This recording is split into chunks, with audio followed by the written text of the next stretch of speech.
ఈరోజు భగవద్గీతలో 14వ అధ్యాయం అంటే గుణత్రయ విభాగ యుగంలో మొట్టమొదటి శ్లోకం యొక్క తాత్పర్యం గురించి తెలుసుకుందామండి. గురు బ్రహ్మ గురు విష్ణు గురుదేవో మహేశ్వర గురు సాక్షాత్ పరబ్రహ్మ తస్మై శ్రీ గురవే నమః. శ్రీ భగవానువాచ పరం భూయః ప్రవక్ష్యామి జ్ఞానానాం జ్ఞానముత్తమం యస్ జ్ఞాత్వా మునయః సర్వే పరాం సిద్ధిమితో గతాః. తాత్పర్యం: శ్రీ భగవానుడు పలికెను, సర్వోత్తమము పరమాత్మ విషయకము అయిన జ్ఞానాన్ని నీకు మళ్ళీ చెబుతాను.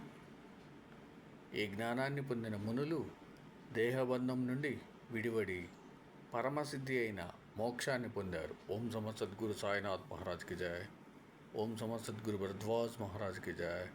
ఓం నమో వాసుదేవాయ నమః.